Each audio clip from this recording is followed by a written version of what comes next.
ठीक है। तो आर्टिकल 20 कल हो गया था और आर्टिकल 20 क्या कहता है? आर्टिकल 20 वाले क्या बताया था? अपराध के लिए दूसरे की ना। ओके चलिए कोई बात नहीं। तो आर्टिकल 20 बता दी तो क्या है आर्टिकल 20? सारे का होगा। आर्टिकल 20 क्या है? आर्टिकल 20 अरे ना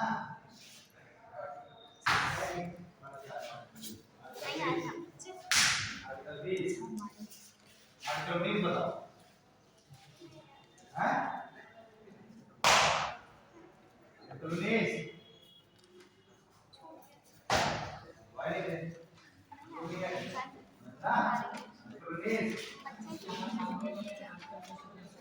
अरे आर्टिकल 19 क्या लगाओगे? मतलब आर्टिकल क्या है? क्या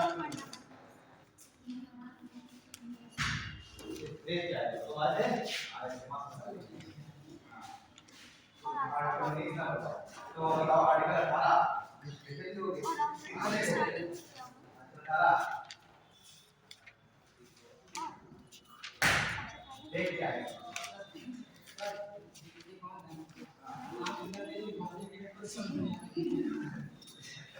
चलो इस बात को कैसे हो? तो 4 बार रिपीट करता हूं जब तुम लोग मैं कॉन्सेप्ट का लेता हूं तो लिख के तब आगे ऐसे नहीं कि मैं फिर आपको चिल्ला चला मैं आराम से पूछ के हो गया फिर आगे बढ़ता बताओ ना सर यहाँ पर जो छूट गया तो रिपीट करो तो इसको और किसका छूट जाता है रिप्लेसमेंट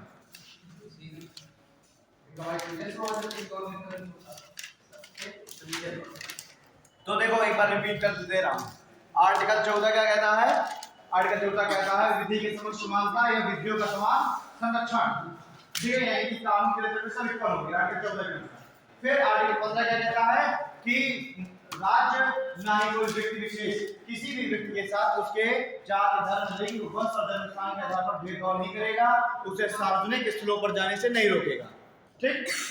फिर आर्टिकल 16 कहता है कि राज्य किसी भी व्यक्ति के साथ उसके जाति धर्म वंश जन्म स्थान लिंग के आधार पर सरकारी सेवाओं में लोक नियोजन के अवसर पर भेदभाव नहीं करेगा। सभी के लिए इक्वल अपॉर्चुनिटी मिलेगी सरकारी सेवाओं के लिए, सरकारी नौकरियों में।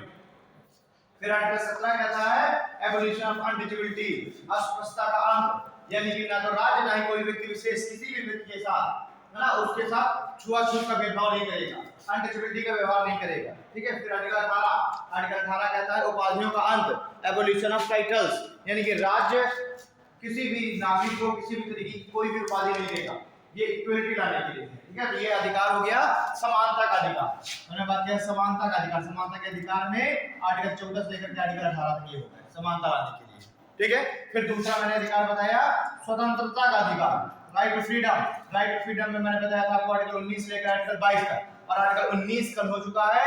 आर्टिकल 19 में हमने बात किया था वाक और अभिव्यक्ति की स्वतंत्रता, सभा और सम्मेलन की स्वतंत्रता, संगठन बनाने का स्वतंत्रता अधिकार। ठीक है। फिर भारत में कहीं भी निर्बाध रूप से घूमने का अधिकार, फिर कहीं पर भी निवास करने का अधिकार, और फिर संपत्ति को खरीदने बेचने का अधिकार जो कि समाप्त हो चुका है, और फिर राज्य में व्यापार अपने पेशा कोई भी प्रोफेशन अपनाने का अधिकार। ठीक है। आर्टिकल 19 हो गया। ठीक है। आर्टिकल 19 को ही संविधान की बैकबोन कहते हैं, रुचि कहते हैं, क्योंकि इतना इंपॉर्टेंट है आर्टिकल 19। ठीक है। आर्टिकल 19 को पूर्णता प्रदान करने के लिए मैंने कुछ अधिकार बताए थे जो कि इसलिए आवश्यक है क्योंकि आर्टिकल 19 को पूरा करना है ना। जिनमें से कौन सा हो गया? जैसे सूचना का अधिकार, यानी सूचना तक पहुंच होनी चाहिए। तो सूचना तक पहुंच आपको किसके द्वारा होगी? मीडिया के द्वारा होगी। तो सूचना का अधिकार। ठीक है। प्रेस की स्वतंत्रता का अधिकार। ठीक है। उसके बाद वोट देने का अधिकार, चुप रहने का अधिकार, विज्ञापन का अधिकार, प्रसारण का अधिकार, ये आपके हो गया आर्टिकल 19 को पूर्णता प्रदान करने वाला अधिकार। ठीक है। फिर आर्टिकल 20 की हमने बात की थी। आर्टिकल 20 कहता है आप अपराध के संबंध में अपराध के लिए 2 स्थिति के संबंध में संरक्षण देना। आर्टिकल 20। ठीक है। तो ये आर्टिकल 20 हो गया। आर्टिकल 20 में हमने 3 प्रावधानों की बात की थी। पहला बहुलक्षी कानूनों पर प्रतिबंध, यानी संसद कोई भी ऐसा कानून नहीं बनाएगी जो कि बैकडेट से लागू, अगर जिस दिन संसद कानून बनाएगी उसी दिन से वो कानून लागू होगा। ठीक है। फिर दूसरा इसमें है दोहरे दंड पर रोक, यानी एक ही अपराध के लिए किसी व्यक्ति को 2 बार दंड नहीं दिया जाएगा। ठीक है। और तीसरा क्या है? अपने विरुद्ध ही साक्ष्य प्रस्तुत करने के बाद नहीं किया जाएगा। यानी कि कोई ऐसा कोई क्रिमिनल है तो उसको पुलिस मार मार के उसी से नहीं उसके खिलाफ जल्द कबूल करने के लिए जाएगी। हाँ, उसी से नहीं कहेगी कि अपना जो हथियार बनवा है वो हमें दो, है ना। ये पुलिस की नहीं कहेगी, पुलिस का काम ढूंढना, पुलिस ढूंढेगी। लेकिन उस व्यक्ति को ही मंजूर किया जाएगा मारपीट करके वो अपने विरुद्ध ही साक्ष्य प्रस्तुत करेगा। ठीक है, ये हो गया आर्टिकल 20। फिर आर्टिकल 21। आर्टिकल 21 कहता है प्राण एवं देह स्वतंत्रता का अधिकार। ठीक, right to life and personal liberty, प्राण एवं देह स्वतंत्रता का अधिकार। यानी किसी भी व्यक्ति को उसके प्राण एवं देह स्वतंत्रता से वंचित नहीं किया जा सकता सिवाय कानून सम्मत प्रक्रिया। यानी कानून बना करके ही उसको उसके प्राण के अधिकार से वंचित किया जाएगा। जैसे मान लीजिए किसी व्यक्ति को मृत्युदंड देना है तो उसके प्राण के अधिकार से उसको वंचित किया गया ना। लेकिन क्या मृत्युदंड ऐसे थोड़ा किया जज साहब आज बीवी से झगड़ा हो गया तो उसने कहा कि आज तीनों को मृत्युदंड दे देंगे। वो प्रॉपर उसके अकॉर्डिंग ही तो देंगे ना, जो संविधान वो आईपीसी में सीआरपीसी में जो वर्णित है कानून के अनुसार दंड देंगे। ऐसा नहीं यार मन कर रहा है यार बहुत दिन से यार चोरी जिसने किया उसकी हाथ काट के चला गया तो हाथ कटवा दे आज करना कटवा दे, ऐसा नहीं होगा ना। कानून सम्मत प्रक्रिया के अनुसार ही दंड दिया जाएगा। ठीक है, इस आर्टिकल 21 में मैंने बताया था कि यहाँ पर आ गया मृत्यु। क्या जीवन के अधिकार में आर्टिकल 21 में मृत्यु का अधिकार शामिल है? तो नहीं, जीवन जीने के अधिकार में मृत्यु का अधिकार शामिल नहीं है। और यहाँ पर जो मृत्यु है, मृत्यु 3 तरीके की डिफाइन की गई है। मृत्यु 3 तरीके की डिफाइन की गई है। एक तो फांसी, तो फांसी दी जा सकती है लेकिन कानून सम्मत प्रक्रिया के आधार पर, कानून सम्मत प्रक्रिया के आधार पर, यानी कि अकॉर्डिंग टू लॉ। अगर उसमें कहा गया है कि इस क्राइम के लिए मृत्युदंड है तो मृत्युदंड दिया जाएगा, फांसी दिया जाएगा। ठीक है, दूसरा है फिर फांसी के बाद आत्महत्या। तो आत्महत्या को पनिशेबल ऑफेंस बनाया गया है। आत्महत्या के प्रयास को एक दंडनीय अपराध माना गया है और इसके लिए आईपीसी 309 के तहत इसको जो भी व्यक्ति अगर आत्महत्या का प्रयास करता है तो उसको दंडित किया जाएगा। क्यों? क्योंकि हमारा संविधान जीने का अधिकार देता है। हमारा संविधान कहता है कि प्रत्येक व्यक्ति जीने की, जीवन की रक्षा की जाएगी और इसलिए जीवन के अधिकार में मृत्यु का अधिकार शामिल नहीं है। इसलिए हमारे संविधान का, हमारे कानून की ही जिम्मेदारी है कि ऐसी कंडीशन उपलब्ध कराए जिससे व्यक्ति अपना जीवन अच्छे से जी सके, है ना। तो अब अगर वो व्यक्ति अपना जीवन अगर त्याग रहा तो उसके मौलिक अधिकार का हनन हुआ ना, स्वयं उसी के मौलिक अधिकार का हनन हुआ अगर वो अपना आत्महत्या कर रहा है। तो राष्ट्र की जिम्मेदारी है आत्महत्या करने शुरू की, इसलिए बना दिया गया पनिशेबल ऑफेंस आईपीसी 309 के तहत। और तीसरा आता है फिर क्या कहते हैं इच्छा मृत्यु। तो इस इच्छा मृत्यु की हमने बात कर ली थी कि इच्छा मृत्यु जो है, इच्छा मृत्यु को भी 2 तरीके बांटा गया, एक्टिव एथनेशिया और पैसिव एथनेशिया। तो इसमें से जो पैसिव वाला है, पैसिव एथनेशिया, इसको लीगलाइज किया गया है। इसको कोर्ट ने परमिट किया है कि हाँ ये किया जा सकता है और वो भी तब किया जा सकता है जब कोई पेशेंट हो जिसके रिकवर होने की कोई उम्मीद ना हो, वो पैसिव एथनेशिया का उसका अधिकार है। ठीक है, पैसिव एथनेशिया में जो उसके लाइफ सपोर्टिंग इक्विपमेंट्स हैं, महंगी दवाई इंजेक्शन है, उनको धीरे धीरे हटा दिया जाएगा और उसको जाएगी। ठीक है, तो ये हो जाएगा। फिर उसके बाद मैंने एक आपको बताया संलेख और संधारा। संलेख और संधारा की प्रक्रिया बता देंगे बताया। तो ये जैन धर्म के जो ऋषि मुनि हैं वो संलेखा और संधारा इस प्रक्रिया के द्वारा इसका प्रैक्टिस करके अपना शरीर त्याग करते थे, अपने शरीर का त्याग करते थे संलेखा और संधारा के द्वारा। मान लीजिए कि कोई जैन मुनि है और जैन धर्म में कहा गया है कि देह छोड़ने का सबसे अच्छा या मोक्ष प्राप्ति का सबसे अच्छा साधन है मोक्ष। समझ रहे हो ना? मोक्ष अरे जो ये घर में जो दिन भर मम्मी पापा सुबह शाम पूजा पाठ में लगे रहते हैं बजा के घंटी, तो कहा मोक्ष प्राप्ति का साधन तो ढूंढ रहे हैं, है ना, कि मोक्ष मिले। ठीक है, तो जैन धर्म में कहा गया है कि मोक्ष प्राप्ति के लिए आवश्यक है कि शरीर का त्याग होना चाहिए संलेखा और संधारा प्रक्रिया के द्वारा।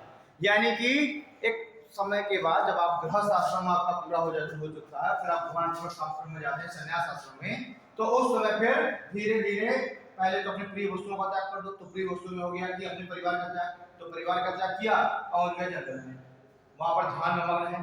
फिर वस्त्रों का त्याग कर दिया, यानी सर्दी गर्मी वो बिल्कुल नेचुरल बिल्कुल उसमें, है ना, कि ना सर्दी है ना गर्मी है होगी। ठीक, उसके बाद खाने का त्याग कर दिया, फिर फ्रूट्स में डिपेंड है, फ्रूट का त्याग कर दिया, फिर पानी का भी त्याग कर दिया, जल का, और ऐसे करके धीरे धीरे अपना शरीर त्यागते थे ये जैन ऋषि मुनि। तो राजस्थान हाईकोर्ट ने कहा कि संलेखा और संधारा की जो प्रक्रिया है ये भी आत्महत्या ही है। क्या कहा कि संलेखा और संखारा की जो प्रक्रिया है अपने आप में क्या है, आत्महत्या ही है ना। और आत्महत्या है इसलिए राजस्थान हाई कोर्ट ने इसको कर दिया बैन, तो ये लीगलाइज नहीं होगा। लेकिन ये जो जैन धर्म वाले हैं ये चले गए सुप्रीम कोर्ट, और सुप्रीम कोर्ट ने संलेखा और संखारा को आर्टिकल 25 का विषय माना, आर्टिकल 25 का धर्म का सॉरी धार्मिक सुनता करता है, तो सुप्रीम कोर्ट ने इसको भी अलाउ कर दिया है। तो कहा कि इस पर आगे सुनवाई करेंगे, ठीक है। तो ये हो गया आर्टिकल 21। आर्टिकल 21 के बाद आता है आपका आर्टिकल 21A।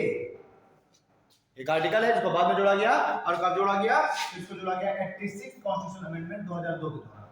आर्टिकल 21A इसमें कहा गया है कि राज्य ऐसी व्यवस्था करे कि 6 से 14 वर्ष के बच्चों को मुफ्त और अनिवार्य शिक्षा उपलब्ध कराए।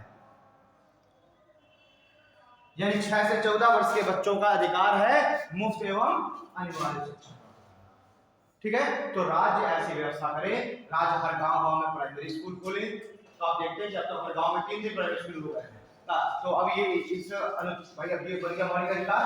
तो अब ये राज्य के ऊपर क्या हो गया, फाउंडेशन हो गया। अभी राज्य की इच्छा पर निर्भर नहीं है कि राज्य सक्षम होगी तो स्कूल खुलेगा, नहीं। पहले ये था 6 से 14 वर्ष की जो 2002 से पहले मुफ्त शिक्षा का जो अधिकार है ये बीपीएसपी के जरिए होता है।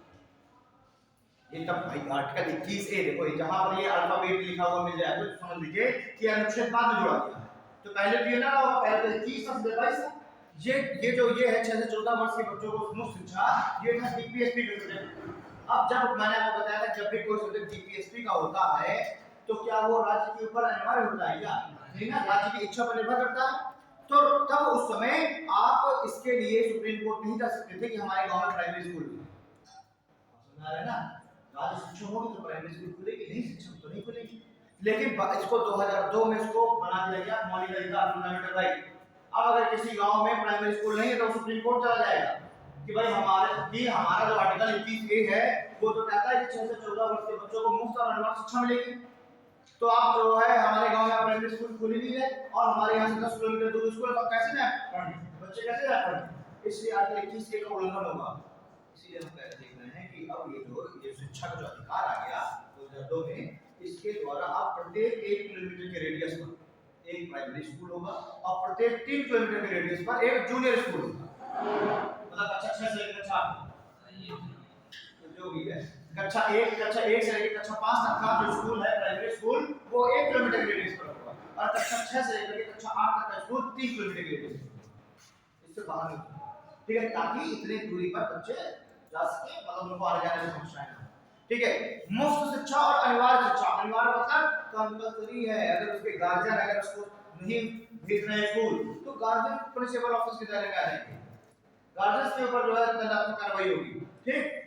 अनिवार्य शिक्षा मतलब है कि कैसे कोई भी ऐसा एक्सक्यूज ना हो बच्चे के पास या गार्जियन के पास कि भाई हम किस वजह से शिक्षा नहीं करवा पा रहे हैं, तो इसीलिए मुफ्त किताबें दी जाती है, वगैरह कैसे किताबें नहीं, मुफ्त यूनिफॉर्म दिया जाता है, मुफ्त स्कूल बैग, मुफ्त शूज दिया जाता है, और साथ ही साथ ये ना कहते हैं घर वाले कि भाई पहले खाना जरूरी है, जीवन जरूरी है, पहले स्कूल जरूरी है, तो इसलिए बच्चे को मुफ्त पौष्टिक आहार दिया जाता है, तो मुफ्त पौष्टिक आहार दिया जाता है बच्चे को, उसमें यानी कि कुछ भी करके ऐसी कोई भी कंडीशन ना आ जाए जिससे बच्चा अपने शिक्षा के अधिकार से दूर हो जाए, समझ आ रही ना। तो ये हो गया आर्टिकल 21A, इसको करना है आर्टिकल 21A लिख लेते हैं। आर्टिकल 20 तक आप 21 तक आप लिख चुके हैं, आर्टिकल 21A को लिखते हैं।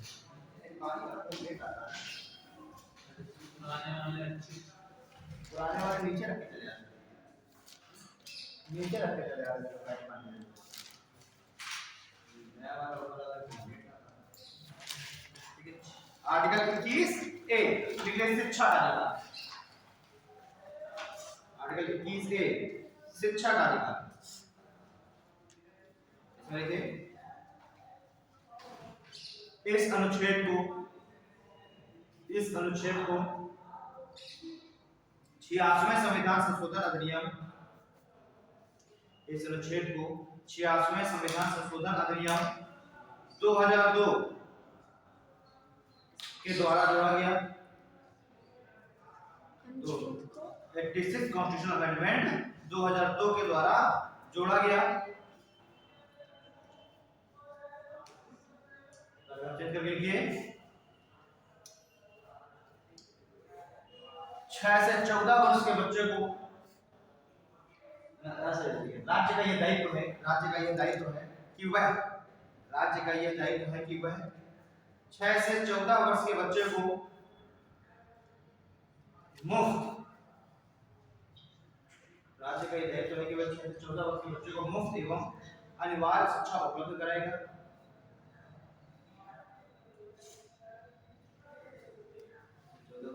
मुफ्त एवं अनिवार्य शिक्षा उपलब्ध कराएगा। ठीक है, इसी के अंतर्गत बच्चों को मुफ्त किताबें, मुफ्त यूनिफॉर्म एवं पौष्टिक आहार उपलब्ध कराया जाएगा। पौष्टिक आहार उपलब्ध कराया जाएगा। अगर आपसे कोई पूछ ले बताइए मिड डे मील जो योजना है तो उसको पावर किससे मिली हुई है, तो आप बताइए आर्टिकल 21A से, है ना, क्योंकि अनिवार्य शिक्षा का लिखा है इस विषय में। ठीक है, अब देखते हैं आर्टिकल 22। आर्टिकल 22 के अंदर कुछ दशाओं में गिरफ्तारी से संरक्षण, कुछ दशाओं में गिरफ्तारी से संरक्षण।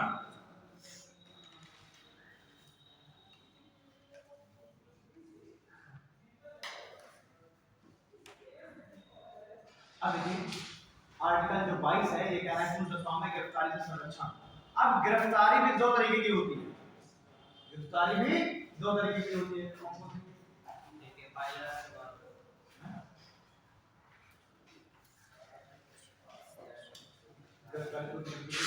है punitive detention और एक होता है preventive detention। जो punitive detention होता है उसका मतलब होता है कि जब आप अपराध कर दें उसके बाद गिरफ्तारी, और एक होता है preventive detention कि आपने अपराध नहीं किया है, सिर्फ शक के आधार पर कि कहीं अपराध आपके द्वारा घटित ना हो जाए, इसलिए अपराध को रोकने के लिए, अपराध की रोकथाम के लिए, ठीक है, एक अपराध कर दिए तो गिरफ्तारी, और एक अपराध को रोकने के लिए पहले ही अपराध घटना से पहले गिरफ्तारी। ठीक, तो वो होता है प्रिवेंटिव डिटेंशन, प्रिवेंटिव। ठीक है, इसे कहते हैं निवारक। ठीक है, निवारक। तो गिरफ्तारी दो तरीके की है, एक में लिखा article 22A, article 22 clause A, तो 22 में हो गया, तो दशा में गिरफ्तारी की संरक्षण।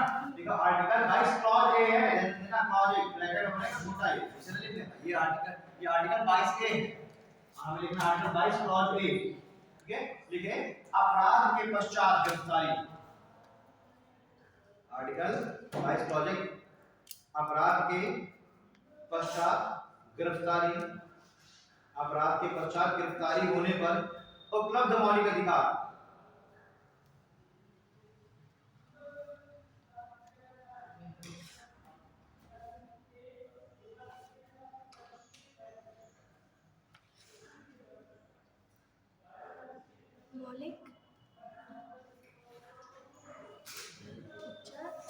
अपराध घटित होने के पश्चात होने वाली गिरफ्तारी के संबंध में क्या उपलब्ध मौलिक अधिकार। ठीक है, यानी कहने का मतलब ये कि जब अपराध घटित हो जाए उस समय आपकी अगर गिरफ्तारी होगी तो भी आपको कुछ मौलिक अधिकार मिलेंगे। ऐसा नहीं कि आपने अगर किसी को मर्डर कर दिया तो आपके पास कोई मौलिक अधिकार नहीं, पता चले पुलिस वाले जूता मार मार तुमको ले गया, तो अपराध तुमने कर दिया लेकिन फिर भी तुम्हारे पास कुछ मौलिक अधिकार है। वही हमें लिखना है क्या, आर्टिकल 22 क्लॉज A में है अपराध घटित होने के पश्चात होने वाली गिरफ्तारी के समय उपलब्ध मौलिक अधिकार। ठीक है, तो हम लिख देते हैं कौन कौन से मौलिक अधिकार आपको मिले हुए हैं। पहला पॉइंट लिखिए गिरफ्तारी का कारण जानने का अधिकार, गिरफ्तारी का कारण जानने का अधिकार। ठीक है, दूसरा पॉइंट लिखिए वकील से सलाह लेने का अधिकार। हम ये पॉइंट लिखिए, पानी है क्या, वकील से सलाह लेने का अधिकार। लिखिए 24 घंटे के अंदर, तो पहला है गिरफ्तारी का कारण जानने का अधिकार, दूसरा वकील से सलाह लेने का अधिकार, तीसरा है 24 घंटे के अंदर मजिस्ट्रेट के सामने 24 घंटे के अंदर मजिस्ट्रेट के सामने पेश होने का अधिकार। 24 घंटे के अंदर मजिस्ट्रेट के सामने पेश होने का अधिकार। अभी चौथा है ठोस सबूत न होने पर छूटने का अधिकार। ठोस सबूत न होने पर छूटने का अधिकार।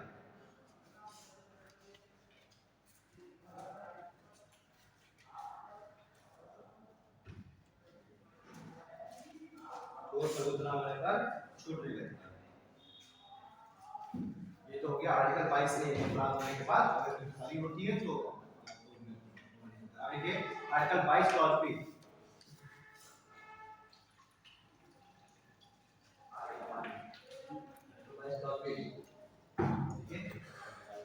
कुछ दशाओं में अपराध घटित होने से पहले ही गिरफ्तार या नजरबंद किया जा सकता है। कुछ दशाओं में अपराध घटित होने से पहले ही गिरफ्तार या नजरबंद किया जा सकता है। इसे निवारक निरोध कानून कहा जाता है। इसे निवारक निरोध कानून कहा जाता है। इसे निवारक निरोध कानून कहा जाता है। कुछ कानून जैसे कौन से कानून है, जैसे टाडा TADA, टाडा TADA टाडा ये एक्ट है, ठीक है। TADA POTA prevention of terrorism activity, POTA POTA, ठीक है। मीसा MISA मीसा, ठीक है। अगला है UADA unlawful activity detention act, UADA unlawful activity detention act, ठीक है। मीसा का मतलब होता है मेंटेनेंस एंड इंटरनल सिक्योरिटी, ठीक है। ये जैसे मीसा हो गया, टाटा हो गया, कोटा हो गया, UADA हो गया, है ना। ये सब जैसे कि NSA national security act, NSA हम रासपा कहते हैं, राष्ट्रीय सुरक्षा कानून, ना रासपा, है ना। तो ये जो है NSA नेशनल सिक्योरिटी एक्ट, ये सब प्रिवेंटिव डिटेंशन एक्ट है। अपराध नहीं हुआ उससे पहले इस्तेमाल तो बाहर निकले, तुमने जो है लेके माइक पर सुनना चाहे तो तुमने चलाना चालू कर दिया कि सरकार ने हम लिए और ये और हमारी सरकार के विरुद्ध तुमने खूब बोलना चालू कर दिया, तो तुरंत तुम्हारे ये गिरफ्तारी का वारंट जारी हो जाएगा। ठीक, तुमने और मान लीजिए तुमने कुछ वर्ड यूज कर लिए जिससे ये आशंका हो सकती है कि तुम्हारे इन भड़काऊ भाषणों से दंगा बढ़ा सकता है ना, दंगा बढ़ा सकता है, सरकार के खिलाफ बहुत बड़ा भीषण विद्रोह हो सकता है। तो इसको क्या माना जाएगा, इसको माना जाएगा कि भाई आप ये आपके इस तरह की बयानबाजी से घटना हो सकती है, दंगा बढ़ा सकता है, इसलिए प्रिवेंटिव डिटेंशन एक्ट के भाई अभी दंगा भड़का तो नहीं ना, इसलिए आपको गिरफ्तारी किस आधार पर की जाएगी, प्रिवेंटिव डिटेंशन एक्ट के आधार पर। हो सकता है कि पहला देखिए NSA इस समय रास्ता लगा है, जैसे कन्हैया कुमार ने बता दिया जेएनयू में चर्चे में कन्हैया कुमार, तो कन्हैया कुमार के ऊपर क्या लगा दिया गया, रास्ता लगा दिया गया राष्ट्रीय सुरक्षा कानून कि इसके इस भाषण से दंगे बना सकते हैं, देश विरोधी भाषण इसने दिया है, तो उसको क्या करेंगे, गिरफ्तार कर लिया गया। ऐसे ही संजय दत्त के घर में क्या मिली, राइफल्स मिली, विस्फोटक सामग्रियां मिली, तो उसके ऊपर भी क्या लगाया गया, प्रिवेंटिव डिटेंशन एक्ट, उसके ऊपर लगाया गया कोटा, ठीक है, उसके ऊपर लगाया गया कोटा लगाया गया।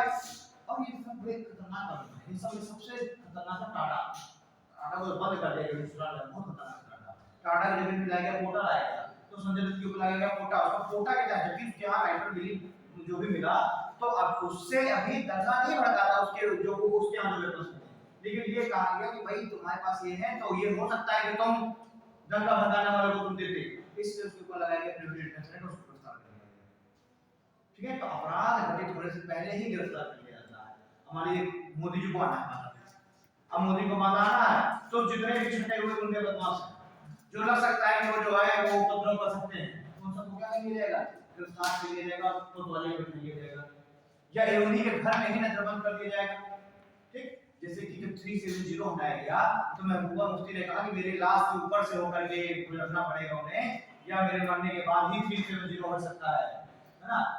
उसके बाद गुलाम नबी आया, उसने भी यही चीज कहा कि उमर अब्दुल्ला ने भी यही चीज कहा कि जो है 370 कश्मीर से कभी हट ही नहीं सकता, है ना। और महबूब मुफ्ती ने भी कहा कि भाई मेरे लाश के ऊपर से होकर गुजरना पड़ेगा जाना है। तो क्या किया जो गवर्नमेंट ने, उनको खाली कर दिया नजरबंद। पहले तो एक बार आया महाराष्ट्र में सेशन आया होगा, इमरजेंसी में ऑलरेडी बता चुका, ठीक भाई कि सुपन क्या था तो वहां लगा देगा भाई, वहां पर जो सरकार चल रही थी वो चली गई वो मुफ्ती की सरकार थी। तो अब चूंकि स्टेट गवर्नमेंट है तो सेंट्रल गवर्नमेंट बिल्कुल से चूंकि 370 में तो ऑलरेडी उसको पावर मिली हुई है, इस तस्वीर में असंविधान, वो जो आर्टिकल 370 है वो यही कहता है कि जम्मू कश्मीर के लिए एक अलग संविधान होगा, और केवल जो सेंट्रल गवर्नमेंट है वो केवल जम्मू कश्मीर के लिए सेना, सिक्योरिटी, ठीक है, इंटेलिजेंस, विदेश संबंध और संचार, केवल ये 3-4 सब्जेक्ट ही सेंट्रल गवर्नमेंट के पास होंगे जम्मू कश्मीर के लिए, बाकी सारे अधिकार वही की वो जो स्टेट गवर्नमेंट उसके पास होगा। तो सबसे पहले तो जरूरी थी स्टेट गवर्नमेंट को बनाना, ताकि फ्री हैंड काम किया जाए। तो ये लगाया गया कि भाई इसी समय महबूबा मुफ्ती ने सब बात अल्लाह सबने क्या करे वहां वाली कर दी। तो वहां जो राज्यपाल थे उन राज्यपाल ने तुरंत अपनी रिपोर्ट, भाई 15 दिन में रिपोर्ट जानी थी रहमत अली के पास, उस अदालत का उस रिपोर्ट में लिख करके भेज दिया राज्यपाल ने कि यहां पर जम्मू कश्मीर में कॉन्स्टिट्यूशनल मशीनरी का फेल्यूर हो रहा है। समझ नहीं चल रहा क्या हो रहा है, फेल्यूर हो रहा है, यानी कि यहां की जो सरकार है उसके अकॉर्डिंग शासन चलाने का असमर्थ है। तो जैसे ही ये लिख करके भेजा, राज्यपाल किसका, संसद है ना, राज्यपाल का अपॉइंटमेंट कौन करता है, राष्ट्रपति, और किसकी सलाह पर करता है, मंत्रिपरिषद की। तो क्या मंत्रिपरिषद किसी दूसरी पार्टी का जो है या अपना अगेंस्ट वाला कोई राज्यपाल अपॉइंट कराएगा क्या, नहीं ना। राज्यपाल कौन सी पार्टी से होगा, वही रूलिंग पार्टी होगी, उसी का तो नाम लेकर के देगी सेंट्रल गवर्नमेंट राष्ट्रपति जी को, और राष्ट्रपति उसी को अपॉइंट कर देंगे। तो वहां पर जो राज्यपाल थे वो भी किसके, रूलिंग पार्टी। तो उन्होंने तुरंत लिख करके रिपोर्ट भेज दी कि भाई यहाँ पर शासन नहीं चल पा रहा है, संभाल नहीं पा रही है स्टेट गवर्नमेंट, और उसके आधार पर राष्ट्रपति जी ने तुरंत क्या किया, आर्टिकल 356 के आधार पर राष्ट्रपति शासन घोषित कर दिया।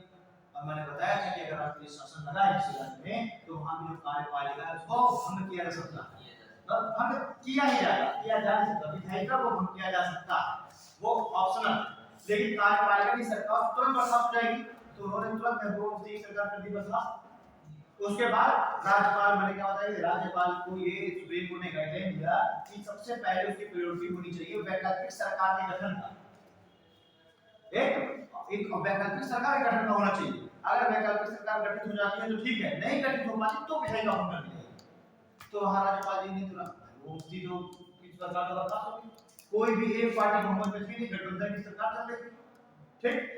बीजेपी के पास बहुमत नहीं था, बीजेपी ने प्रयास किया बहुमत जुटाने के लिए, जुटा भाई बहुमत, तो क्या किया तुरंत राज्यपाल ने विधायिका को भंग कर दिया। अब कार्यपालिका भंग, विधायिका भी भंग, अब वहां पर हाथ पकड़ने वाले कोई बचा नहीं, ठीक है। अब उन्होंने तुरंत क्या किया, 370 को हटा दिया। अरे ये पता भी था उन्हें कि अगर हम 370 को हटा दें, सब काम करते हैं तो ये सब बड़े भड़काऊ भाषण देंगे, दंगे भड़क जाएंगे। तो इनको तुरंत क्या किया कि जितने वहां के नेता थे, लोकल नेता, उन सबको नजरबंद कर दिया, उनके घरों में नजरबंद जाते हैं, क्योंकि घर आप घर में रहिए, जेल में रखिएगा, घर में रहिए, आप मोबाइल के कनेक्शन काट दिए जाएंगे, इंटरनेट काट दिया जाएगा, ठीक है। आपके घर के बाहर जो पुलिस वाले बिठा दिए जाएंगे, वहां पुलिस वाले की मदद से जाने वाले बिठा दिए जाएंगे, कि ना घर के कोई अंदर जा सकेगा ना घर के कोई बाहर आ सकेगा। अब जब तुम्हारे पास फोन है तो घर के अंदर बाहर जा सकते, तो भड़काऊ भाषण किसे देते हैं, उनकी कनेक्टिविटी बिल्कुल भाई जेल में नहीं बंद किया गया, लेकिन नजरबंद कर दिया गया। नजरबंद मतलब यही है ना, बाहर सिक्योरिटी बैठा के उनको घर के अंदर तो दो कमरे के अंदर दीवारों पर भड़काऊ भाषण, तो वो लोग भड़काऊ भाषण कोई देना पाए तो एक दिन का भड़का नहीं पड़ा, कुछ नहीं हुआ, ना पत्थर चलाना लगा वाला कुछ नहीं हुआ, और आराम से 370 हटा दिया गया, आर्टिकल 35 हटा दिया गया, ठीक है जी।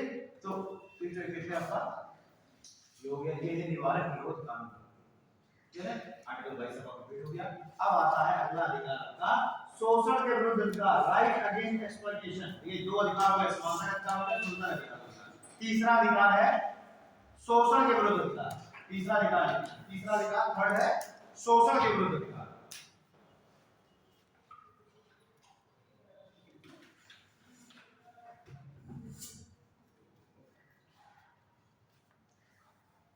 शोषण के विरुद्ध राइट अगेंस्ट एक्सप्लॉइटेशन।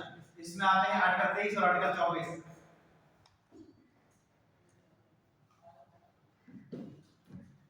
ठीक है,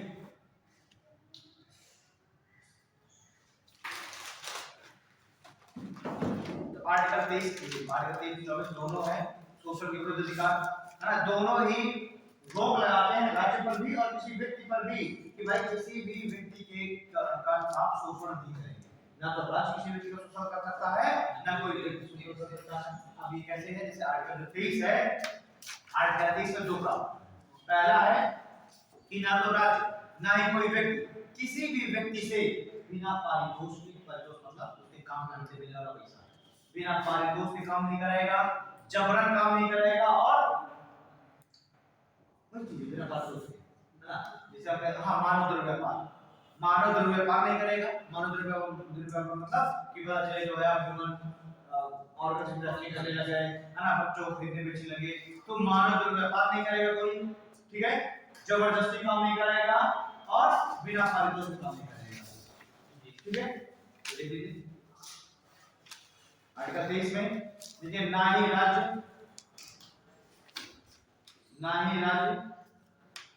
और ना ही कोई व्यक्ति, ना ही राज्य और ना ही कोई व्यक्ति किसी भी व्यक्ति से बलात्संग का मतलब होता है जबरन कार्य। ना ही राज्य ना ही कोई व्यक्ति किसी भी व्यक्ति से बलात्संग जबरन कार्य नहीं कराएगा, बलात्संग जबरन कार्य नहीं कराएगा और ना ही मानव दुर्व्यापार करेगा, और ना ही मानव दुर्व्यापार करेगा। ठीक है, और ना ही मानव दुर्व्यापार करेगा। अगला पॉइंट लिखिए इसी में, सेकंड पॉइंट, बेगार पर प्रतिबंध लगाएगा। बेगार का मतलब होता है बिना पारितोषिक के काम करना। बेगार पर प्रतिबंध लगाएगा।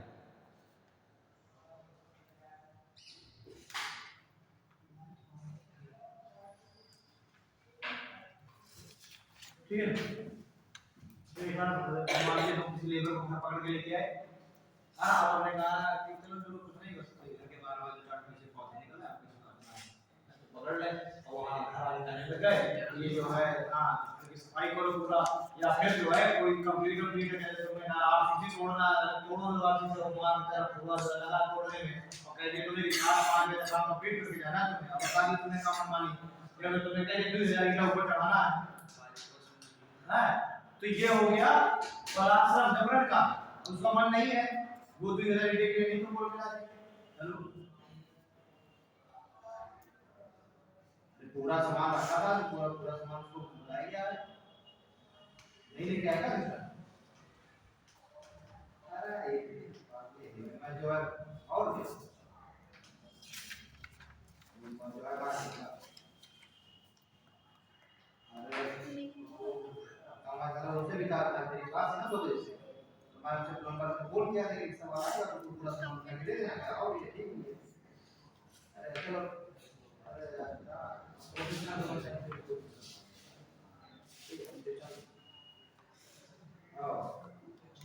नहीं ना सोचो काम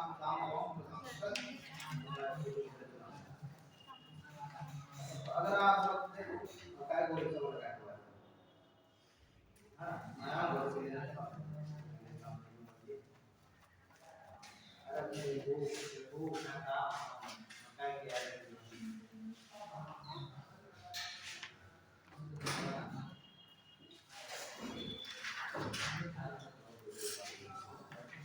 दो के बाद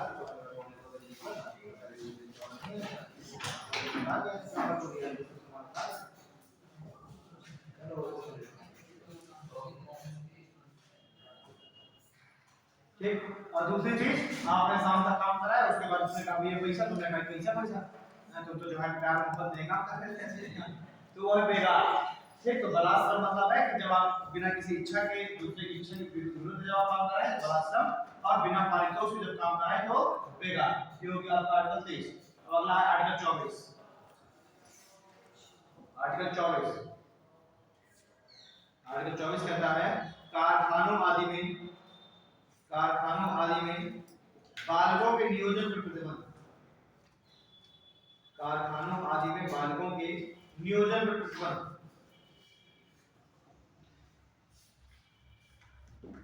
कारखानों आदि में बालकों के नियोजन पर प्रतिबंध। इसका मतलब होता है कि देखिए, अब इसमें भी कुछ अमेंडमेंट किया गया, संशोधन किया गया। पहले क्या था इसमें कि 0 से लेके 6, मतलब 6 से लेके 14 ये लिखा हुआ है कि 6 से लेके 14 वर्ष के बच्चों को किसी भी ऐसा काम में नहीं लगाया जाएगा जिसमें लाइफ का खतरा हो। जैसे मान लीजिए कोई ऐसे माइंस हो गए, है ना, या फिर चोरी उद्योग हो गया, पटाखे उद्योग हो गया, बारूद उद्योग वगैरह, तो जहां पर लाइफ को खतरा हो ऐसे उद्योगों में 6 से लेकर 14 वर्ष के बच्चों को नहीं लगाया जाएगा। ठीक। और 14 से लेकर 18 वर्ष के बच्चों की कोई बात नहीं है, यदि उनको आप लगा सकते हैं। लेकिन फिर इसमें किया गया, अमेंडमेंट संशोधन किया गया, और इसमें संशोधन करके अमेंडमेंट करके जोड़ दिया गया कि अब 18 वर्ष तक के बच्चों को आप जो भी लाइफ के लिए खतरनाक काम है उनमें आप नहीं लगा सकते। ठीक है। और देखिए पहले बात तो क्या है, 14 साल तक के बच्चों को इस तरीके से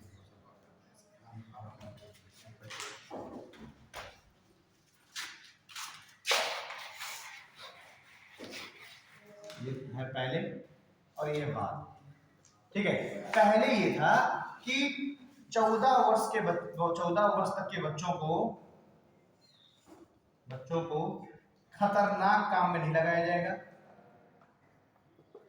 खतरनाक काम में नहीं लगाया जाएगा बोला है, यानी कि 6 से 14 वर्ष के जो बच्चे हैं वो ऐसे काम जो खतरनाक नहीं है वहां पर आप लगा सकते थे। एक लूप होल छोड़ दिया गया ना, तो इनको फिर होटल्स में आपने देखा होगा लगा दिया जाता है, या डोमेस्टिक वर्क में घरों में लोग रख लेते हैं, तो वो एक लूप होल है तो लोग रख रहे थे। और 14 से लेकर 18 वर्ष तक के जो बच्चे हैं इसके बारे में कोई प्रावधान ही नहीं था, यानी कि इस एज के बच्चे 14 से लेकर 18 वर्ष के बच्चों को खतरनाक काम भी लगाया जा सकता था। ठीक।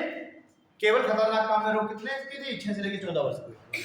लेकिन अब इसमें अमेंडमेंट किया गया और कह दिया गया कि 18 वर्ष तक के जो बच्चे हैं, 6 से लेकर 18 वर्ष तक के जो बच्चे हैं इनको खतरनाक काम में नहीं लगाया जाएगा। ठीक है। और 14 से लेकर के 18 साल के जो बच्चे हैं इनको जो ऐसे काम जो खतरनाक नहीं है उनमें आप लगा सकते हैं।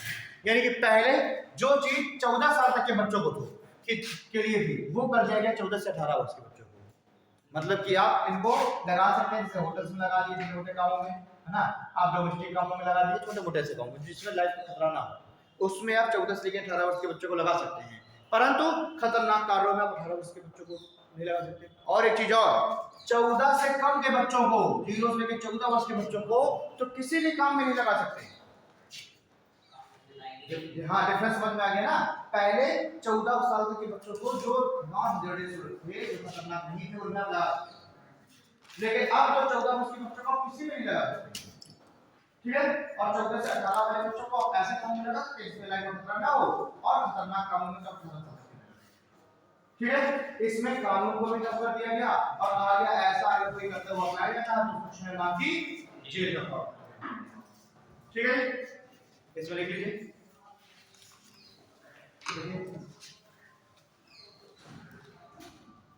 14 वर्ष तक के बच्चों को, 14 वर्ष तक के बच्चों को किसी भी काम में नहीं लगाया जा सकता। 14 वर्ष तक के बच्चों को किसी भी कार्य में नहीं लगाया जा सकता तथा 14 वर्ष तक के बच्चों को किसी भी कार्य में नहीं लगाया जा सकता तथा 14 से 18 वर्ष, 14 से 18 वर्ष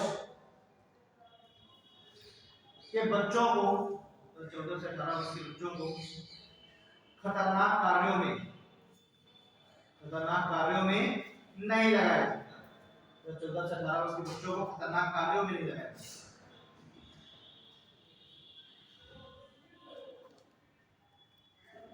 ठीक है, आपका हो गया आर्टिकल 24 हो गया। अब लिखते हैं हम चौथा अधिकार आपका धार्मिक स्वतंत्रता का अधिकार। ये अधिकार हो गए। चौथा है धार्मिक स्वतंत्रता का अधिकार। चौथा अधिकार है धार्मिक स्वतंत्रता का अधिकार और ये आर्टिकल 25 से लेकर आर्टिकल 28। आर्टिकल 25 से आर्टिकल 28 तक धार्मिक स्वतंत्रता का अधिकार। Right to religious freedom. हाँ, आर्टिकल 25 से लेकर article 28 right to religious freedom. इसमें पहले क्या आर्टिकल 25 आर्टिकल 25 प्रत्येक व्यक्ति को आर्टिकल 25 प्रत्येक व्यक्ति को अंतःकरण की प्रत्येक व्यक्ति को अंतःकरण की और प्रत्येक व्यक्ति को अंतःकरण की और धर्म को अबाध रूप से मानने प्रत्येक व्यक्ति को अंतःकरण की और धर्म को अबाध रूप से मानने धर्म के अनुसार आचरण करने धर्म के अनुसार आचरण करने तथा धर्म का प्रचार प्रसार करने की स्वतंत्रता प्राप्त है। धर्म का प्रचार प्रसार करने की स्वतंत्रता प्राप्त है।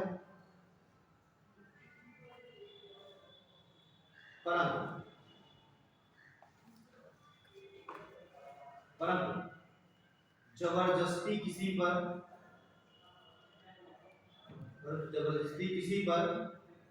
धर्म के अनुसार आचरण करने जबरदस्ती किसी पर धर्म के अनुसार आचरण करने और धर्मांतरण करने जबरदस्ती किसी पर जबरदस्ती किसी पर धर्म के अनुसार आचरण करने और धर्मांतरण करने पर जोर नहीं दिया जा सकता। परंतु जबरदस्ती किसी के धर्मांतरण पर जोर नहीं दिया जाता है ना। यही मैं कह दूं कि फोर्सफुली अगर कन्वर्जन हो रहा है तो उस पर प्रतिबंध लगाया जाएगा। भाई अगर मान लीजिए आपको कोई धर्म अच्छा लग रहा है तो अपनी इच्छा से आप वो धर्म स्वीकार कर लीजिए, कोई दिक्कत नहीं है। लेकिन अगर कोई भी जबरदस्ती आप पर दबाव बना करके डरा धमका करके अगर आप कन्वर्जन कराना चाह रहा है तो वो एक ऑफेंस है, उस पर प्रतिबंध करना। ठीक है, उस पर हमारा कानून ठीक। आपको बड़ा अच्छा लग रहा है, आप बिल्कुल अपने धर्म का प्रचार करने के लिए स्वतंत्र हैं। आप उसके बारे में लोगों को अच्छी अच्छी बातें बताइए। हमारा ये कहता है, हमारे दोस्त को बात ये बताया गया है, मतलब आप अच्छी अच्छी बातें धर्म के बारे में बताइए, अपने धर्म के बारे में लोगों को आप मोटिवेट करिए, आकर्षित करिए, अच्छी बातें बताइए। लेकिन अब आप डरा रुपए पैसे का लालच दे करके जबरदस्ती या तो उस पर दबाव बना करके उसको डरा धमका करके अगर इस तरीके से आप उसको कन्वर्जन करा रहे हैं तो ये एक ऑफेंस है। आपने किसी को अच्छी बात बताई, वो आपसे प्रभावित हो गया, अब कन्वर्ट हो गया। लेकिन दबाव बना के कन्वर्जन ठीक है, धर्म के अनुसार आचरण करते हैं। अब आप स्वतंत्र हैं कि आप जिस धर्म को आप पालना कर रहे हैं उस धर्म के अनुसार आप आचरण करें। आपका धर्म कह रहा है कि मंदिर जाकर मुझे पूजा करनी है, आप मंदिर जाकर पूजा करिए। आपका धर्म कह रहा है कि मुझे नमाज पढ़नी है, नमाज पढ़िए। लेकिन आप दूसरे पर दबाव नहीं बना सकते कि नहीं तुम्हें भी मेरे अनुसार ही आचरण करना है ना। ठीक है, आपका धर्म जैसे कह रहा है वैसे पूजा पाठ करिए, स्वतंत्र, लेकिन आप दूसरे पर दबाव नहीं बना सकते। ठीक है, ये हो गया आर्टिकल 25 धर्म के अनुसार आचरण करने, धर्म पर विश्वास करने से सुंदर मिलेगी, परंतु जबरदस्ती एक कन्वर्जन वगैरह से। अब ये आर्टिकल 26 आर्टिकल 26 देखिए धार्मिक कार्यों एवं संस्थाओं के धार्मिक कार्यों एवं संस्थाओं के प्रबंधन का अधिकार। धार्मिक कार्यों एवं संस्थाओं के प्रबंधन का अधिकार।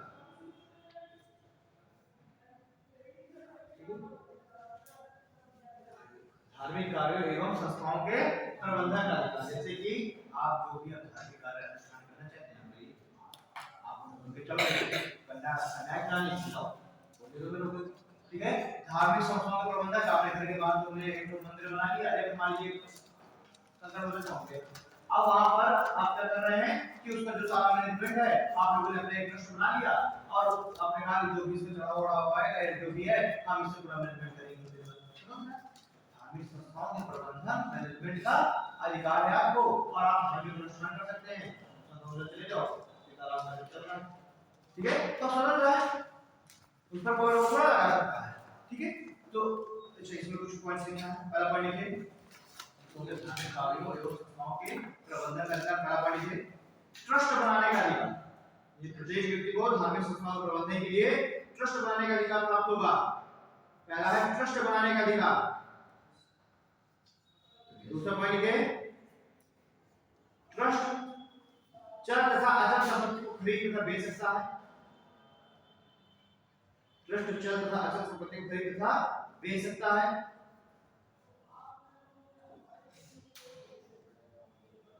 ठीक है, अगला पॉइंट लिखिए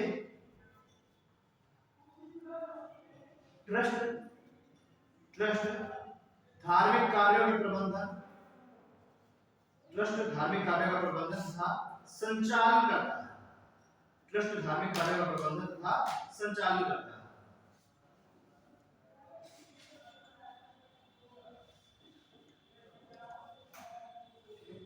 अभी से मान लीजिए आपने क्या किया, आपने अपना एक ट्रस्ट बनाया, धार्मिक एक ट्रस्ट आपने बना दिया।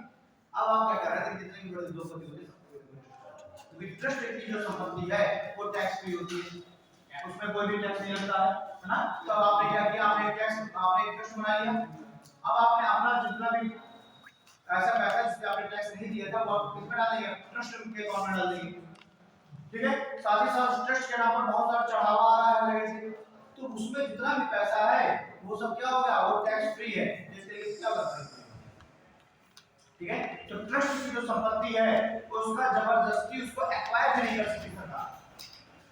ट्रस्ट की संपत्ति को जबरदस्ती सरकार एक्वायर भी नहीं कर सकती और ट्रस्ट की जो संपत्ति है उस पर टैक्स भी नहीं लगता। इसीलिए हम देखते हैं कि सब जगह ट्रस्ट बना है। आर्टिकल 26 हो गया। अब लिखिए अगला आर्टिकल 27। आर्टिकल 27 देखिए किसी विशेष धर्म के प्रचार के लिए, किसी विशेष धर्म के प्रचार के लिए, किसी विशेष धर्म के प्रचार के लिए करों के भुगतान के रूप में स्वतंत्रता, किसी विशेष धर्म के प्रचार के लिए करों के भुगतान के रूप में स्वतंत्रता,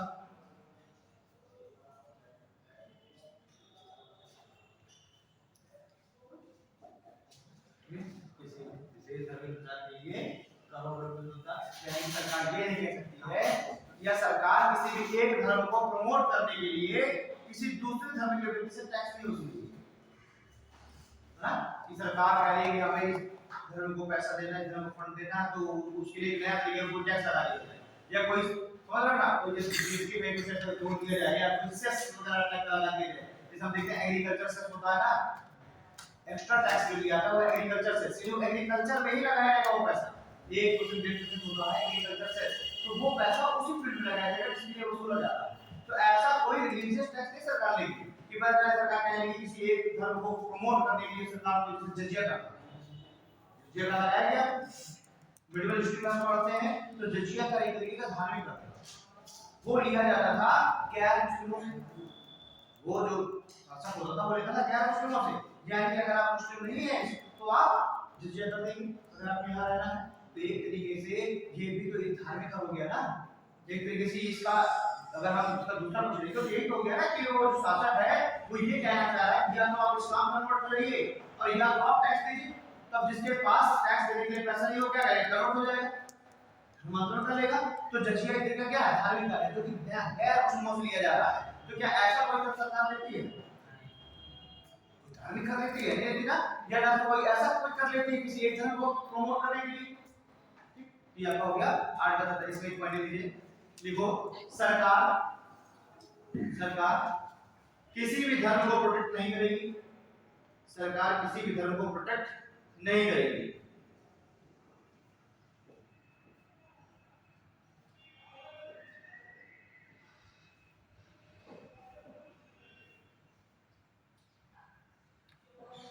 देखिए आर्टिकल 28, आर्टिकल 28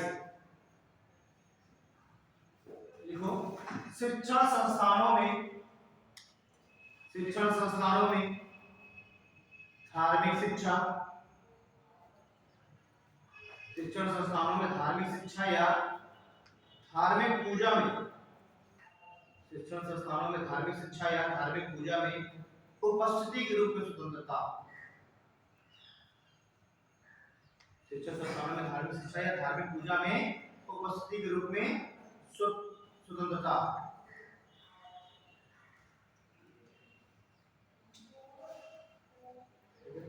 पहला पॉइंट लिखिए, राज्य द्वारा, राज्य द्वारा वित्त पोषित संस्था,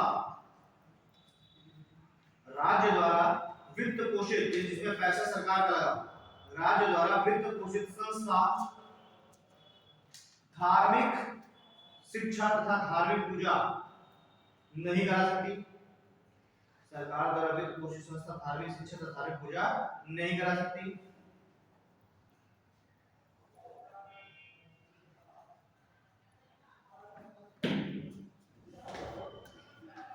देखिए इसमें क्या है, इसमें कहा जा रहा है कि कोई भी ऐसा शिक्षा संस्थान सरकार द्वारा फंड दिया गया, वो ना तो कोई धार्मिक शिक्षा देंगे, कि हिंदू धर्म की शिक्षा देने लगे, इस्लाम की शिक्षा देने लगे, धार्मिक शिक्षाएं नहीं देंगे, ठीक है। और ना ही किसी भी स्टूडेंट को ये बाध्य किया जाएगा कि धार्मिक पूजा में शामिल हो, ठीक। तो क्या जीआईसी में अगर आप चले जाए, गवर्नमेंट एम्प्लॉय सरकार द्वारा संचालित है, तो क्या वहां पर धार्मिक शिक्षाएं दी जाती है क्या? क्या वहां पर धार्मिक पूजा में शामिल होने पर किसी पर फाउंडेशन लगाई जाएगी क्या? ठीक है। तो अब जैसे मान लीजिए आप कहने लगे कि सर इस तरह, तो फिर जैसे संस्कृत महाविद्यालय है, वो भी सरकार द्वारा ही वित्त पोषित है, संस्कृत महाविद्यालय वो भी सरकार द्वारा ही वित्त पोषित है। उसमें भी जो वहां के जो संस्कृत महाविद्यालय के जो प्रोफेसर हैं उनको भी सैलरी मिल रही है, वो सब पूरा फंड गवर्नमेंट से आ रहा है। बहुत सारे ऐसे मदरसे हैं जिनका फंड गवर्नमेंट की तरफ से आ रहा है, उसमें जो मौलवी वगैरह हैं उनको जो सैलरी है वो गवर्नमेंट के पास से आ रही है। तो आप कहते हैं वो फिर कैसे संचालित हो रही है, धार्मिक शिक्षा दे रहे हैं, तो क्या वहां धार्मिक शिक्षा मिलती है क्या? क्या मिलता है? धार्मिक शिक्षा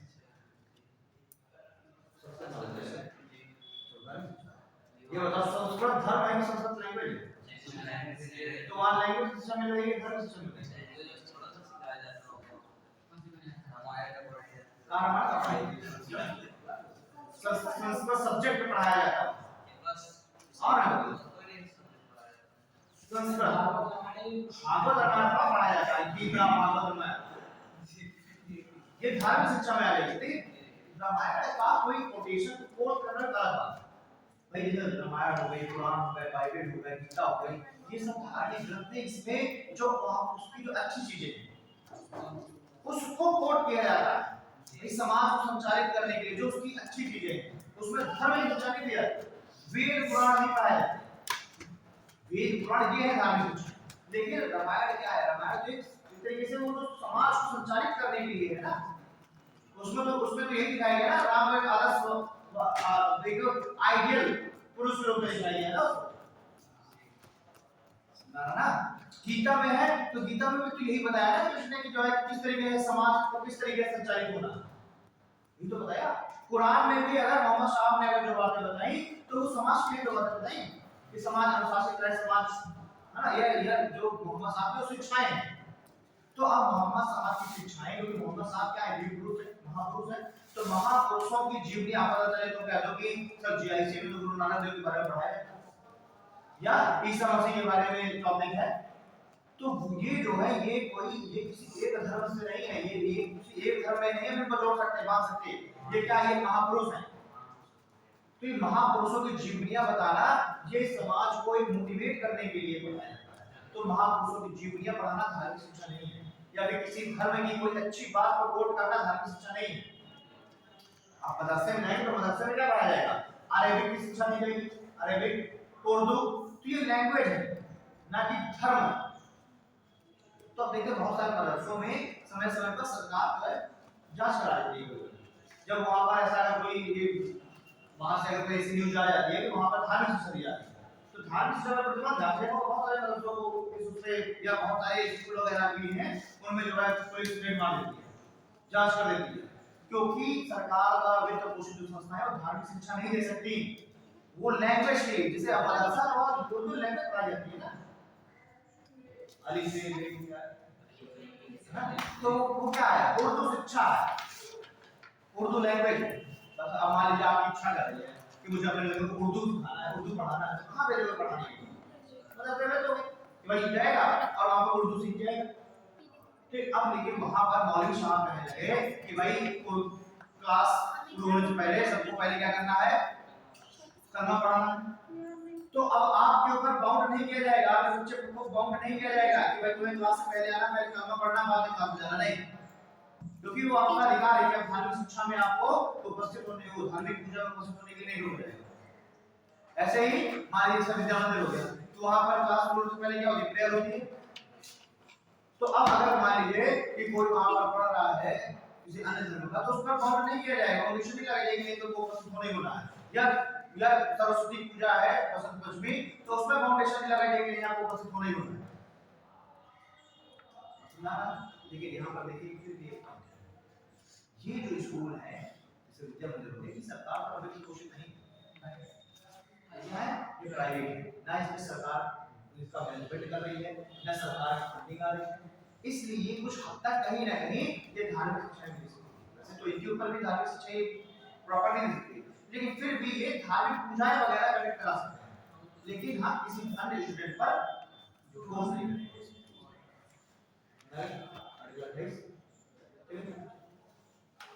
हो गया। अब अगला अधिकार लिखिए, अल्पसंख्यकों के अधिकार।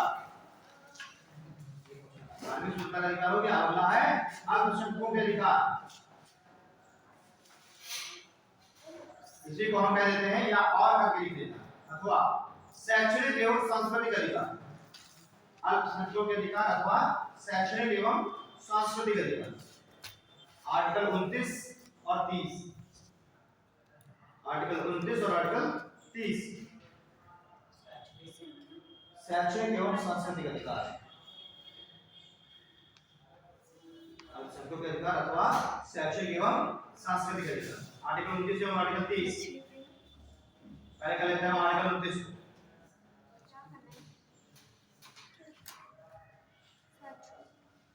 आर्टिकल 29 लिखिए, अल्पसंख्यकों को अपनी संस्कृति, अल्पसंख्यकों को अपनी संस्कृति एवं हितों के संरक्षण का अधिकार प्राप्त है। अल्पसंख्यकों को अपने संस्कृति एवं हितों के संरक्षण का अधिकार प्राप्त है।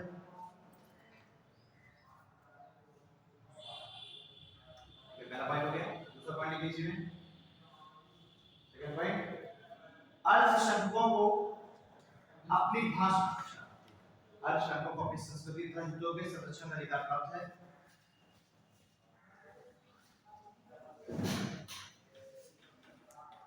देखो मैं तेज नहीं बोलूंगा, 12 क्लास है पढ़ने की, समझो बात।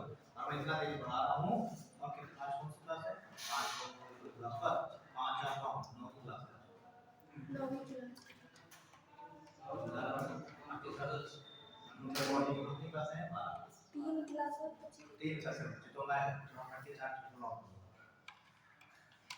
ये तो लगातार 1.5 घंटा लगातार होता है, मैं क्यों दरबार करता हूँ कभी, मैं लगातार पढ़ाता रहता हूँ, समझाता हूँ, बताता हूँ। तो अगर तेज नहीं हम पढ़ेंगे तो भैया बहुत कुछ अभी हुआ क्या है, ये बेसिक चीजें हो गई थी, संविधान का निर्माण हो गया है ना, संविधान के इतिहास में बानी पढ़ा है, पिछले बार मैंने पढ़ाया था 4 क्लास थी, तो उसमें 2 क्लास जो संविधान के इतिहास में निकल गई थी। अब तुम लोग भैया बैठे हो ये हमारे 2-4 चीजें होते हैं, तो संविधान के इतिहास भी अपने आप पढ़ा सकते हैं। तो मैंने पिछली बार पढ़ा दिया था, देखते हैं वैसे वो बहुत इंपॉर्टेंट है, उससे का क्वेश्चन आते हैं। तो या तो मैं अगर अंतिम क्लास में किसी दिन लिखवा दूंगा, तो जो मुख्य जो उसके चार्टर एक्ट हैं, जैसे कि 1813, 1833, 1853, 1909, 1919 और 1773, 1784, ये मुख्य है। इसमें बिना टाइम वेस्ट करे आधा घंटा में तो लिखवा दो, इनमें से एक क्वेश्चन आते हैं। ठीक है, उसके बाद मैंने संविधान का इतिहास मैंने इसी बार पढ़ा दिया, प्रॉपर फ्रेमवर्क पढ़ा दिया मैंने, ठीक है, सिलसिले से पढ़ाया अच्छा में पढ़ाया। चलो नागरिकता पढ़ा देंगे। पढ़ना बेटा भाई हो ही जा रहा है, आपका इमरजेंसी हो गई आपकी, ठीक है। टीपीएसपी नहीं, अच्छा पार्लियामेंट हो गया, पार्लियामेंट बना दिया, ठीक है। मेरा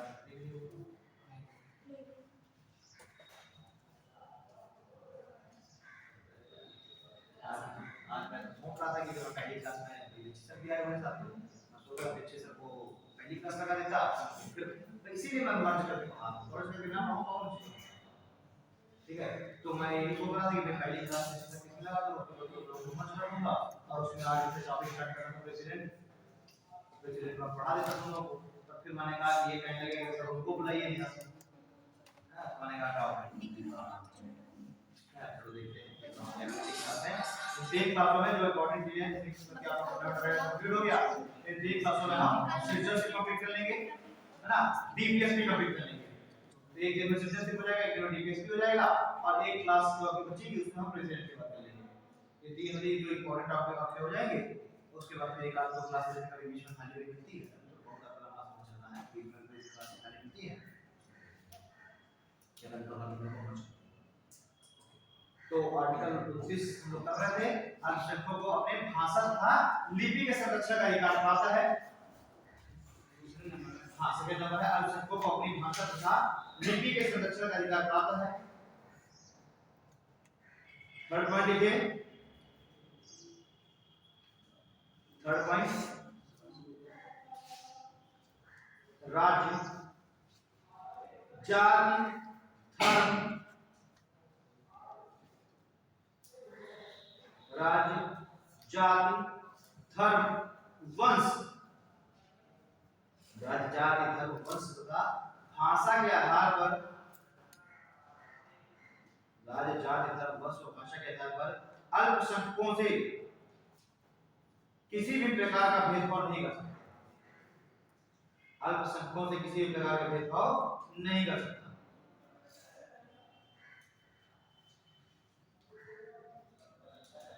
ठीक है। अभी आर्टिकल 30, आर्टिकल 30 माइनॉरिटीज, जैसे कि मान लीजिए आप भारत में जो हिंदू है ये बहुसंख्यक में मेजॉरिटी में है, तो मुस्लिम्स जो है कि 70% वाले हिंदू है ना, 23-24% माना ये मुस्लिम है, और जो 7-8% बाकी हैं, जैन है, बौद्ध है, ईसाई है, पारसी है, ये सब है। तो हिंदू है माइनॉरिटी मेजॉरिटी में भारत में, और बाकी सभी धर्म क्या है माइनॉरिटी। ये तो हो गया धार्मिक आधार पर माइनॉरिटी अल्पसंख्यक। ऐसे ही होता है भाषाई आधार पर। जैसे मान लीजिए तमिलनाडु देखें, अगर हम तमिलनाडु चले जाएं तो वहां पर हिंदी भाषी माइनॉरिटी में है कि मेजॉरिटी में? माइनॉरिटी में। और तमिलनाडु में बहुतायत तो कौन है? तमिल लैंग्वेज वाले। तो हिंदी भाषी वाले तो इतना तो कोई मिलेगा। तो हिंदू को भाषा के आधार पर अल्पसंख्यक होता है। जैसे कि अभी उत्तर प्रदेश में अगर बात करें तो जो तमिलियंस हैं वो भाषी आधार पर अल्पसंख्यक क्यों नहीं है? तो अल्पसंख्यक भी दो तरीके के होता है, धार्मिक आधार पर अल्पसंख्यक और भाषाई आधार पर। ठीक है ना, ये भी इसका ध्यान देना। भाषाई आधार पर अल्पसंख्यक होता है, जैसे कि अगर नागालैंड चले जाओ तो वहां पर हिंदी भाषी अल्पसंख्यक है, तमिलनाडु चले जाओ तो हिंदी भाषी अल्पसंख्यक, महाराष्ट्र चले जाओ तो तमिलियन अल्पसंख्यक, इस तरीके से होती है। ठीक है। पंजाब में जो पंजाबी लैंग्वेज है वो बहुसंख्यक, बाकी आधार अल्पसंख्यक। तो आर्टिकल 30 लिखे, ये अल्पसंख्यकों को अपनी भाषा एवं लिपि के संरक्षण हेतु, अल्पसंख्यकों को अपनी भाषा तथा लिपि के संरक्षण हेतु शिक्षण संस्थानों की स्थापना और प्रशासन का अधिकार प्राप्त है। शिक्षण संस्थानों की स्थापना तथा प्रशासन का अधिकार प्राप्त है।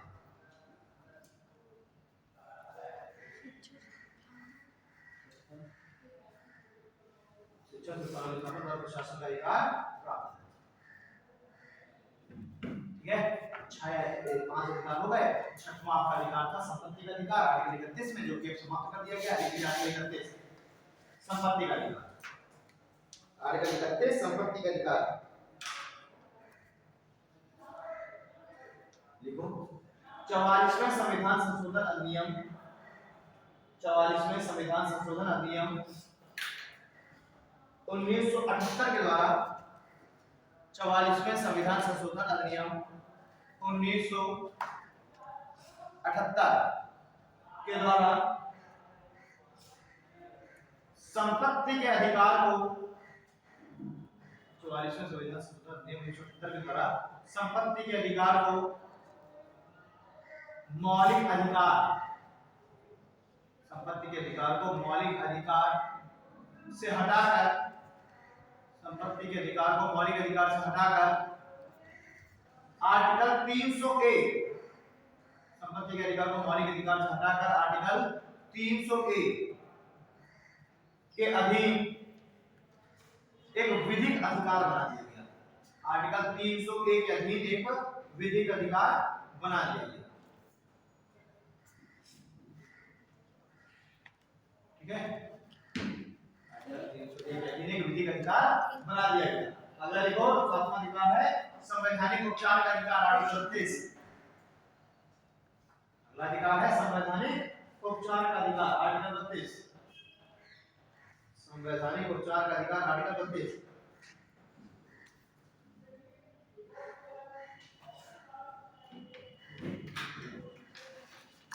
देखो सुप्रीम कोर्ट, शॉर्ट लिखना है S.C, सुप्रीम कोर्ट मौलिक अधिकारों के संरक्षक के रूप में कार्य करता है।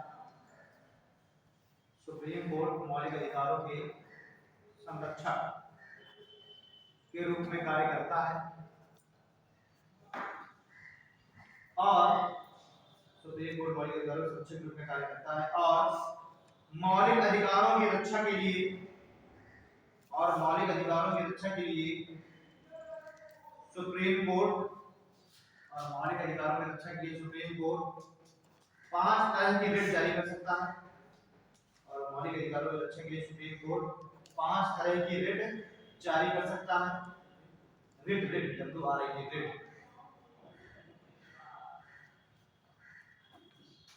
और मौलिक अधिकारों की रक्षा के लिए सुप्रीम कोर्ट 5 तरह की रिट जारी कर सकता है। पहला लिखो बंदी प्रत्यक्षीकरण, बंदी प्रत्यक्षीकरण,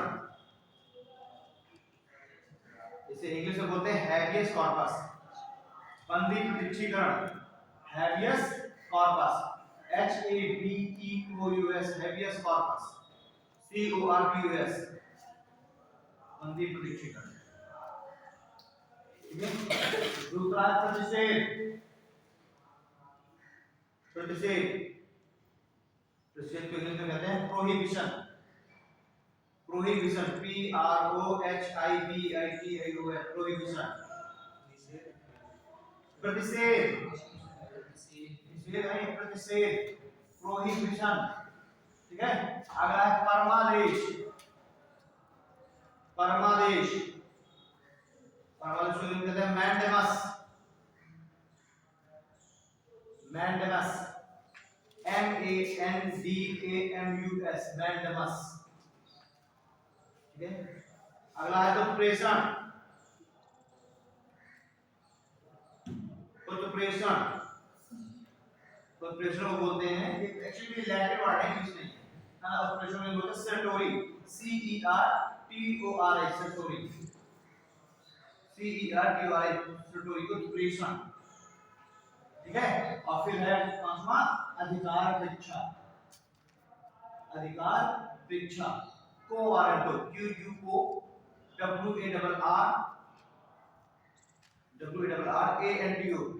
को वारंटो, को वारंटो, QUORRANTO। ठीक है, बंदी प्रत्यक्षीकरण का मतलब होता है कि ये पुलिस को आदेश दिया जाता है कि जिस व्यक्ति को आपने गिरफ्तार किया तो 24 घंटे के अंदर अंदर सशरीर न्यायालय के समक्ष प्रस्तुत करो, बंदी प्रत्यक्षीकरण।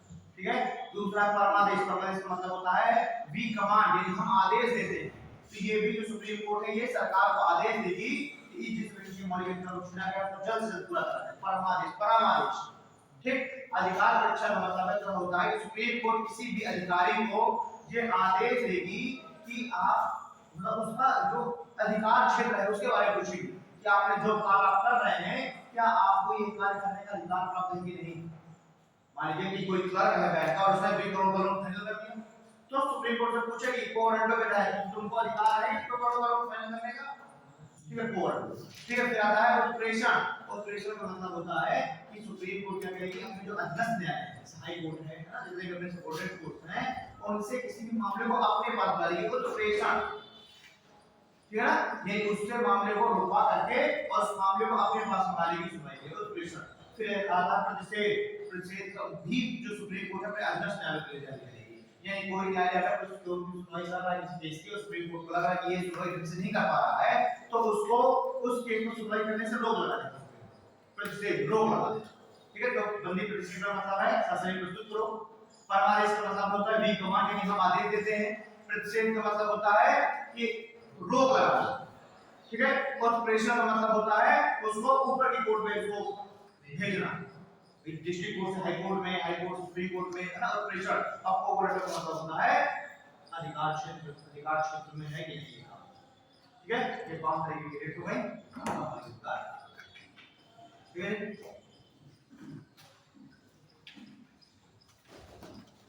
आर्टिकल जो 33 है 33 जो भी दो आर्टिकल 33 ये कहता है कि खुफिया एजेंसी पुलिस सेना रॉ इन सब के जो ये जो सब हैं इन सब के जितने भी अधिकारी हैं जितने भी कर्मचारी हैं कांस्टेबल्स हैं है ना इनको संगठन में इनको आर्टिकल 19 का अधिकार देते हैं। ये इनके मौलिक अधिकारों को सीधा ऑब्जेक्ट रूप से आर्टिकल 19 का अधिकार देते हैं। यानी कि वो अगर कहते हैं कि रॉ वाले कह रहे हैं हम भी अपना संगठन बनाएंगे हमें भी प्रदर्शन का अधिकार तो पता चले कि वहां जो है तो पाकिस्तान घुसपैठ कर रहा हो यहाँ जो आर्मी वाले हैं है ना बॉर्डर सिक्योरिटी वाले वो अपना हथियार के दे रहे हैं कि हम प्रदर्शन करेंगे स्ट्राइक।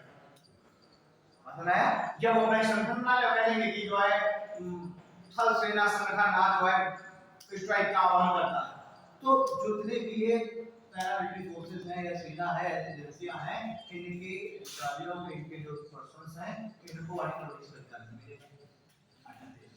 ठीक है तो इसको हम आर्टिकल 19 को लंबा नहीं मानेंगे क्योंकि वो जो सेना का जो कानून है उसमें लिखा हुआ है कि इनको नहीं मिलेगा। और आर्टिकल 34 कहता है कि ऐसे क्षेत्र जहां मार्शल लगा हुआ है जहां पर सेना का शासन लगा हुआ है ऐसे क्षेत्रों में लोगों के मौलिक अधिकारों को ठीक है तो मान लीजिए वो अगर अस्पताल लगा है अस्पताल सेना कानून है सैन्य कानून है तो जहां पर एक मार्शल लगा है वहां पर लोग अपने मौलिक अधिकारों के लिए मांग नहीं करते वहां पर लोगों के मौलिक अधिकार जैसे हमारे जम्मू कश्मीर में लगा हुआ था उसका तो अब वहां पर रात में 2 बजे भी पुलिस घुस जा रही थी घरों में जांच करने के लिए क्यों क्योंकि लोगों के पास मौलिक अधिकार तो है नहीं। और मैंने आपको कल बताया था आर्टिकल 21 में शामिल है मौलिक अधिकार रात में घेरे की सोने का अधिकार। तो आप किसी के घर में अपराध नहीं हो सकते लेकिन अगर किसी अस्पताल लगा है तो आपके मौलिक अधिकार है नहीं तो रात में 2 बजे पुलिस घुस जा रही है आपको गिरफ्तार कर ले रही है। ठीक है आपको वहां पर अवैध का अधिकार नहीं आपको समाज सम्मेलन कर आप रैली नहीं निकाल सकते बना रही है। ठीक तो आर्टिकल 33 और 34 वो सेना से ठीक है।